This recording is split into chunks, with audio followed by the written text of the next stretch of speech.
जय श्री राधे कृष्णा। आज शुक्रवार के दिन सुनेंगे माता वैभव लक्ष्मी और माता अन्नपूर्णा की संपूर्ण व्रत कथा।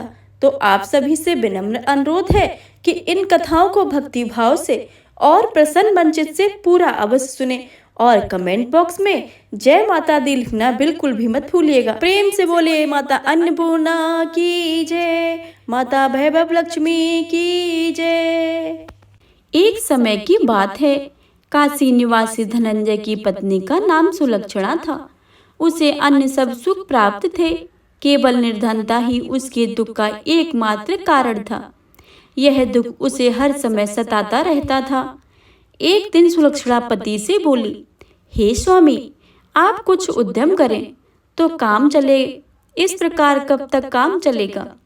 सुलक्षणा की बातें सुनकर धनंजय के मन में बैठ गई और वह उसी दिन विश्वनाथ शंकर जी को प्रसन्न करने के लिए बैठ गया और कहने लगा, हे देवाधिदेव विश्वेश्वर, मुझे पूजा पाठ कुछ नहीं आता है, केवल आपके भरोसे बैठा हूँ। इतनी विनती करके वह 2-3 दिन तक भूखा प्यासा बैठा रहा। यह देखकर भगवान शंकर ने उसके कान में अन्नपूर्णा अन्नपूर्णा अन्नपूर्णा कहा। इस प्रकार 3 बार कहा। यह कौन कह गया है? यही सोच में धनंजय पड़ गया कि मंदिर में आते ब्राह्मण को देखकर पूछने लगा, पंडित जी, अन्नपूर्णा कौन है? ब्राह्मणों ने कहा, तू अन्न छोड़ बैठा है तो तुझे अन्न की बातें ही सूझती हैं। जा घर जाकर अन्न ग्रहण कर। धनंजय घर आ गया, स्त्री से सारी बातें कही। वह बोली, नाथ, चिंता मत करो, स्वयं शंकर जी ने यह मंत्र दिया है, वे स्वयं ही खुलासा करेंगे। आप फिर जाकर उनकी आराधना करो। धनंजय फिर जैसा ही तैसा पूजा में बैठ गया। रात्रि में शंकर जी ने आज्ञा दी कि तू पूर्व दिशा में चला जा। वह अन्नपूर्णा का नाम जपता रहता और रास्ते में फल खाता जाता, झरनों का पानी पीता जाता। इस प्रकार कितने ही दिनों तक चलता गया। वहां उसे सोने चांदी सी चमकती वन की शोभा दिखने में आई।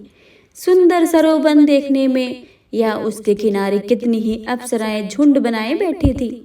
एक कथा सुनती और सब मिलकर माँ अन्नपूर्णा इस प्रकार बार बार कहती थी। यह अगहन मास का उजेली रात थी और आज से ही व्रत का आरंभ था। जिस शब्द की खोज करने वह निकला था, वह उसे सुनने को मिल गया। धनंजय ने उसके पास जाकर पूछा कि हे देवियों, आप यहाँ क्या करती हो? उन सब ने कहा कि हम माँ अन्नपूर्णा का व्रत करती हैं। धनंजय ने पूछा, व्रत पूजा करने से क्या होता है? यह किसी ने किया भी है? यह कब किया जाता है? कैसा व्रत है और कैसी विधि है? मुझसे भी विस्तार में बतलाइए। वे कहने लगी, इस व्रत को सब कोई कर सकते हैं। 21 दिन तक लिए 21 गांठ का सूत लेना चाहिए। 21 दिन यदि ना बने तो 1 दिन उपवास करें। यह भी ना बने तो केवल कथा सुनकर प्रसाद लें। निराहार रहकर कथा करें। कथा सुनने वाला कोई ना मिले तो पीपल के पत्तों को रखकर सुपारी या घृत कुमारी वृक्ष को सामने दीपक को साक्षी करके सूर्य, गाय, तुलसी या महादेव को बिना कथाएं सुने मुख में दाना न डालें। यदि भूल से कुछ पड़ जाए तो 1 दिवस फिर उपवास करें। व्रत के दिन क्रोध ना करें और झूठ न बोले। धनंजय बोला, इस व्रत को करने से क्या होता है?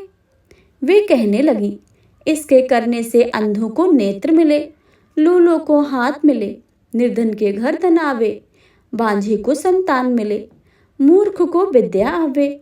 जो जिस कामना से व्रत करे, माँ उसकी इच्छा पूरी करती हैं। वह कहने लगा, बहनों, मेरे पास तो धन नहीं है, विद्या नहीं है, कुछ भी तो नहीं है। मैं तो दुखिया ब्राह्मण हूँ, मुझे इस व्रत का सूत दोगी? हाँ भाई, तेरा कल्याण हो, हम तुम्हें अवश्य देंगी। ले यह व्रत का मंगल सूत ले। धनंजय ने व्रत किया। व्रत पूरा हुआ। तभी सरोवर में 21 खंड की स्वर्ण सीढ़ी हीरा मोती जड़ी हुई प्रकट हुई। धनंजय जय अन्नपूर्णा अन्नपूर्णा कहता जाता था। इस प्रकार कितनी ही सीढ़ियां उतर गया तो क्या देखता है कि करोड़ों सूर्य से प्रकाशमान अन्नपूर्णा का मंदिर है। उसके सामने स्वर्ण सिंहासन पर माता अन्नपूर्णा विराजमान है। सामने भिक्षा हेतु शंकर भगवान खड़े हैं। देवंगनाएं चौर ढुलाती हैं। कितनी ही हथियार बांधे पहरा दे रही हैं। धनंजय दौड़कर जगदम्बा के चरणों में गिर गया। देवी उसके मन का कलेश जान गई। धनंजय कहने लगा कि माता, आप तो अंतर्यामिनी हो, आपको अपनी दशा क्या बताऊं। माता बोली, मेरा व्रत किया है, जा संसार तेरा सत्कार करेगा। माता ने धनंजय की जिह्वा पर बीज मंत्र लिख दिया। अब वह तो उसके रोम रोम में विद्या प्रकट हो गई। इतने में क्या देखता है कि वह काशी विश्वनाथ के मंदिर में खड़ा है। माँ का वरदान लेकर धनंजय घर आ गया। सुलक्षणा से सारी बातें कही।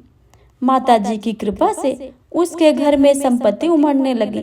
छोटा सा घर बहुत बड़ा गिना जाने लगा। जैसे शहद के छत्ते में मक्खियां जमा होती हैं, उसी प्रकार अनेक सगे संबंधी आकर उनकी बड़ाई करने लगे। कहने लगे, इतना धन और इतना बड़ा घर, सुंदर संतान नहीं तो इस कमाई का कौन भोग करेगा। सुलक्षणा से संतान नहीं है, इसलिए तुम दूसरा विवाह कर लो। अनिच्छा होते हुए भी धनंजय का दूसरा विवाह करना पड़ा और सती सुलक्षणा को सौत का दुख उठाना पड़ा। इस प्रकार दिन बीतते गए। फिर अगहन मास आया। नए बंधन में बंधे पति पत्नी ने सुलक्षणा से कहा कि हम व्रत के प्रभाव से सुखी हुए हैं, इस कारण यह व्रत नहीं छोड़ना चाहिए। यह माता जी का प्रताप है जो हम इतने संपन्न और सुखी हैं। सुलक्षणा की बातें सुनकर धनंजय उसके यहाँ आया और व्रत में बैठ गया। नई बहू को इस व्रत की खबर नहीं थी। वह धनंजय के आने की राह देख रही थी। दिन बीतते गए और व्रत पूर्ण होने में 3 दिवस ही बाकी थे कि नई बहू को खबर पड़ी कि उसके मन में ईर्ष्या की ज्वाला दहकने लगी। सुलक्षणा के घर जा पहुंची और उसने वहां भगदड़ मचा दी। वह धनंजय को अपने साथ ले गई। नए घर में धनंजय को थोड़ी देर के लिए निद्रा भी न आए। इस समय नई बहू ने उसका व्रत का सूत तोड़कर आग में फेंक दिया। अब तो माता जी का क्रोध जाग गया। घर में अकस्मात आग लग गई। सब कुछ जलकर खाक हो गया। सुलक्षणा जान गई और पति को फिर अपने घर ले आई। नई बहू रूठकर पिता के घर जा बैठी। पति को परमेश्वर मानने वाली सुलक्षणा बोली, नाथ, घबराना नहीं, माता जी की कृपा अलौकिक है। पुत्र कुपुत्र हो जाता है पर माता कुमाता नहीं होती है। अब आप श्रद्धा और भक्ति से आराधना शुरू करो, वे जरूर हमारा कल्याण करेंगी। धनंजय फिर माता के पीछे पड़ गया। वहीं वह सरोवर सीढ़ी प्रकट हुई। उसमें माँ अन्नपूर्णा कहकर उतर गया। वहां जाकर माता जी के चरणों में रुदन करने लगा। माता प्रसन्न होकर बोली, यह मेरी स्वर्ण की मूर्ति ले और इसकी पूजा करना, तू फिर सुखी हो जाएगा। जा, तुझे मेरा आशीर्वाद है। तेरी स्त्री सुलक्षणा ने श्रद्धा से मेरा व्रत किया है, उसे मैंने पुत्र दिया है। धनंजय ने आंखें खोली तो खुद को काशी विश्वनाथ के मंदिर में खड़ा पाया। वहां से फिर उसी प्रकार को घर आया। इधर सुलक्षणा के दिन चढ़े और महीने पूरे होते ही पुत्र का जन्म हुआ। गांव में आश्चर्य की लहर दौड़ गई। इस प्रकार उसी गांव के निसंतान सेठ के पुत्र होने पर उसने माता अन्नपूर्णा का मंदिर बनवा दिया। उससे माता जी धूमधाम से पधारी, यज्ञ किया और धनंजय को मंदिर के आचार्य का पद दे दिया। जीविका के लिए मंदिर की दक्षिणा को रहने के लिए बड़ा मंदिर सा भवन दिया। धनंजय स्त्री पुत्री सहित वहां रहने लगा। माता जी के चढ़ावे से भरपूर आमदनी होने लगी। उधर नई बहू के पिता के घर डाका पड़ गया और सब लुट गया। वे भीख मांगकर पेट भरने लगे। सुलक्षणा ने जब यह सुना तो उन्हें बुलावा भेजा, अलग घर में रख लिया और उनके अस्त्र वस्त्र का प्रबंध किया। धनंजय, सुलक्षणा, उसका पुत्र माता जी की कृपा से आनंद से रहने लगे। माता जी ने इनके भंडारे भरे, वैसे ही सबके भंडारे भरे। इनसे बोले माता अन्नपूर्णा की जय। प्रिय श्रोताओं, आइए अब सुनते हैं माता लक्ष्मी की वैभव लक्ष्मी व्रत की कथा। तो आप पूरे भक्ति भाव से और मन लगाकर पूरा अवश्य सुने। किसी शहर में अनेक लोग रहते थे। सभी अपने अपने कामों में लगे रहते थे।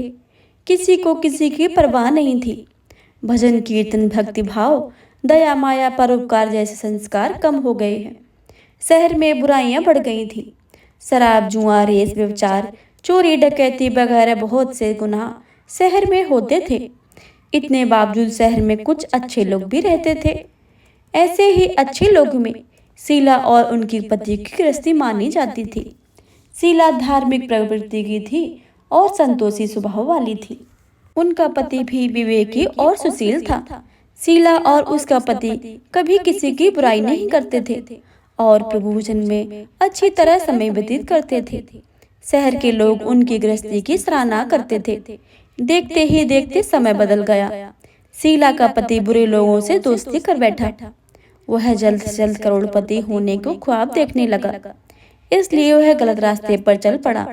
फलस्वरूप वह करोड़पति बन गया, यानी रास्ते पर भटकते भिखारी जैसी उसकी हालत हो गई थी।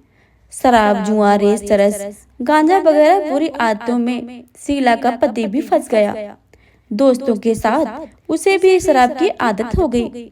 इस प्रकार उसने अपना सब कुछ रेस जुआ में गवा दिया था। शीला को पति के बर्ताव से बहुत दुख हुआ, किंतु वह भगवान पर भरोसा रखकर सब कुछ सहने लगी। वह अपना अधिकांश समय प्रभु भक्ति में बिताने लगी। अचानक एक दिन दोपहर को उनके द्वार पर किसी ने दस्तक दी।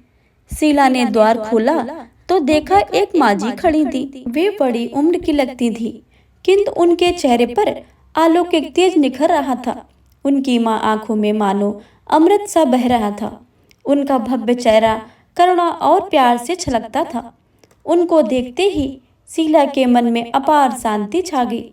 वैसे शीला इस माजी को पहचानती न थी, फिर भी उनको देखकर शीला के रोम रोम में आनंद सा छा गया। शीला माजी को आदर के साथ घर में ले आई। घर में बिठाने के लिए कुछ भी नहीं था, अतः शीला ने सकचाकर एक फटी हुई चादर पर उनको बिठाया। माजी ने कहा, क्यों शीला, मुझे पहचाना नहीं?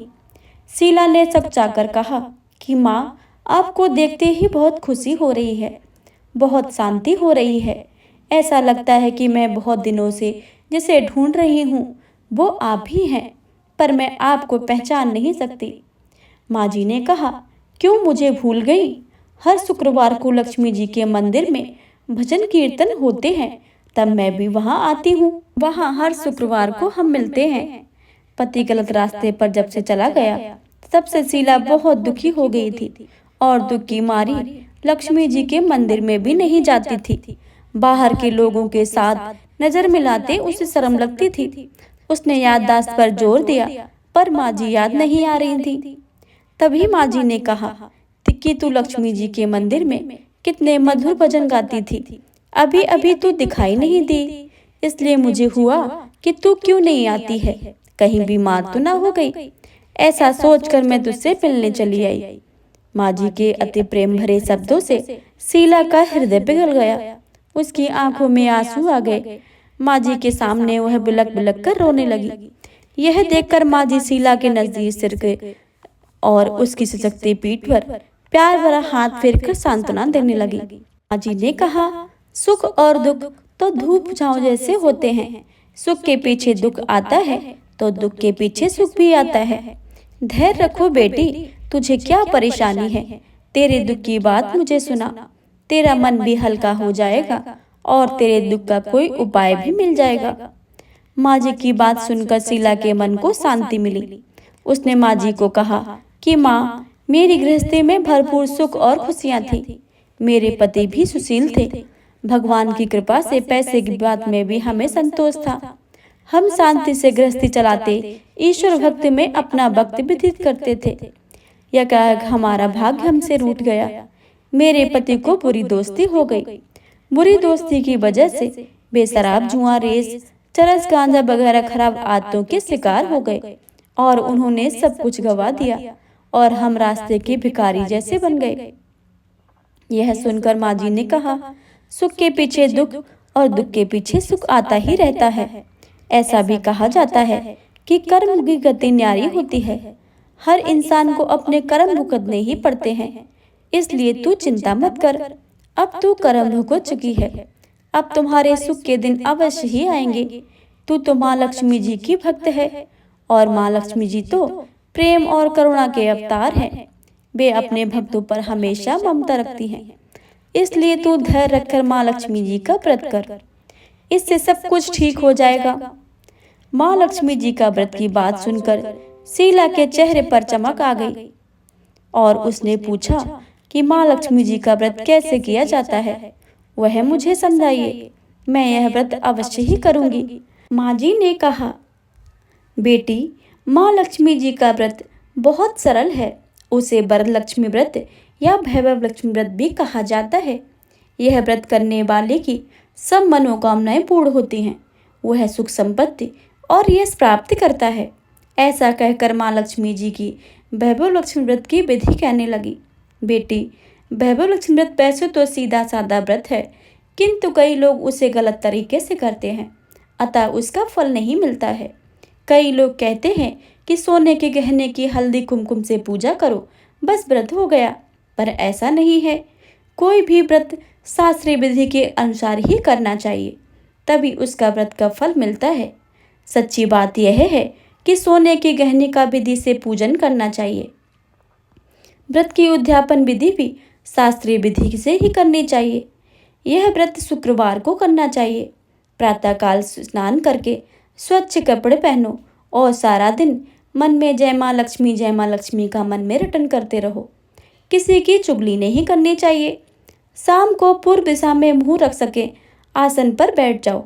सामने पाटा रखकर उस पर रुमाल रखो। रुमाल पर चावल का छोटा सा ढेर करो। उस ढेर पर पानी से भरे तांबे का कलश रखकर कलश पर एक कटोरी रखो। उस कटोरी में एक सोने का गहना रखो। सोने का ना हो तो चांदी का चलेगा, चांदी का ना हो तो नगद रुपए भी चलेगा। बाद में घी का दीपक जलाकर अगरबत्ती सुलगा कर रखो। माँ लक्ष्मी जी के बहुत स्वरूप हैं और माँ लक्ष्मी जी को श्रीअंत अति प्रिय है। अतः वैभव लक्ष्मी में पूजन विधि करते वक्त सर्वप्रथम श्रीअंत और लक्ष्मी जी के वैभव स्वरूपों को सच्चे दिल से दर्शन करो। उसके बाद लक्ष्मी स्तवन का पाठ करो। बाद में कटोरी में रखे गहने या रुपए को हल्दी कुमकुम और चावल चढ़ाकर पूजा करो और लाल रंग का फूल चढ़ाओ। शाम को कोई मीठी चीज बनाकर उसका प्रसाद रखो। ना हो सके तो शक्कर गुड़ भी चल सकता है। फिर आरती करके 11 बार सच्चे हृदय से जय माँ लक्ष्मी बोलो। बाद में 11 या 21 शुक्रवार व्रत करने का दृढ़ संकल्प माँ के सामने करो और जो आपकी मनोकामना हो वह पूरी करने के लिए माँ जी से विनती करो। माँ का प्रसाद बांट दो और थोड़ा प्रसाद अपने लिए रखो। अगर आप में शक्ति हो तो सारा दिन उपवास रखो और सिर्फ प्रसाद खाकर शुक्रवार का व्रत करो। अगर ना शक्ति हो तो शाम को प्रसाद ग्रहण करते समय एक समय खाना खा लो। अगर थोड़ी भी ना शक्ति हो तो 2 बार भोजन कर सकते हैं। बाद में कटोरी में रखा गहना या रुपए ले लो। कलश का पानी तुलसी या क्यारी में डाल दो और चावल पक्षियों को डाल दो। इस तरह शास्त्रीय विधि से व्रत करने से उसका फल अवश्य ही मिलता है। इस व्रत के प्रभाव से सब प्रकार की विपत्ति दूर होकर आदमी मालामाल हो जाता है। संतान ना हो तो संतान प्राप्ति होती है। सौभाग्यवती स्त्री का सौभाग्य अखंड रहता है। कुमारी लड़की को मनभावन पति मिलता है। शीला यह सुनकर आनंदित हो गई। फिर पूछा, माँ जी, आपने वैभव लक्ष्मी जो शास्त्रीय विधि बताई है मैं वैसे अवश्य ही करूंगी, किंतु उसकी उद्यापन विधि किस तरह करनी चाहिए यह भी कृपा करके मुझे सुनाइए। माँ जी ने कहा, 11 या 21 जो मन्नत मानी हो उतने शुक्रवार यह वैभव लक्ष्मी पूरी श्रद्धा और भावना से करना चाहिए। व्रत के आखिरी शुक्रवार को खीर या नैवेद्य रखो। पूजन विधि हर शुक्रवार को करते हैं वैसे ही करनी चाहिए। पूजन विधि के बाद श्रीफल तोड़ो और कम से कम 7 कुमारी या सौभाग्यशाली स्त्रियों को कुमकुम का तिलक करके वैभव लक्ष्मी व्रत की एक पुस्तक उपहार में देनी चाहिए और सबको खीर का प्रसाद देना चाहिए। फिर धन लक्ष्मी स्वरूप, वैभव लक्ष्मी स्वरूप, माँ लक्ष्मी जी की छवि को प्रणाम करें और माँ लक्ष्मी जी का यह स्वरूप वैभव देने वाला है। प्रणाम करके मन ही मन भावुकता से माँ लक्ष्मी जी की प्रार्थना करते वक्त कहें कि हे माँ धन लक्ष्मी, हे माँ वैभव लक्ष्मी, मैंने सच्चे हृदय से आपका व्रत पूर्ण किया है, तो माँ हे हमारी मनोकामनाएं पूर्ण करो, हमारा सबका कल्याण कीजिए। जिसे संतान न हो उसे संतान देना, सौभाग्यशाली स्त्री का सौभाग्य अखंड रखना, कुमारी लड़की को मन भावन पति देना। आपका यह चमत्कारी वैभव लक्ष्मी जो सा करे उसकी सब विपत्ति दूर करना, सबको सुखी करना। हे माँ, आपकी महिमा अपरंपार है। माँ जी के पास से वैभव लक्ष्मी की शास्त्रीय विधि सुनकर शीला भविभोर उठी। उसे लगा मानो सुख का रास्ता मिल गया हो।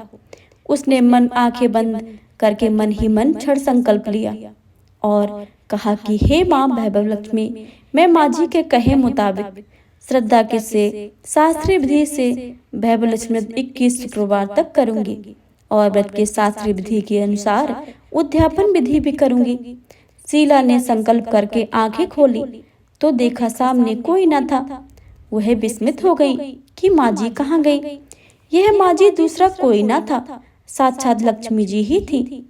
शीला लक्ष्मी जी की भक्त थी, इसलिए अपने भक्त को रास्ता दिखाने के लिए माँ लक्ष्मी देवी माँ जी का स्वरूप धारण करके शीला के पास आई थी।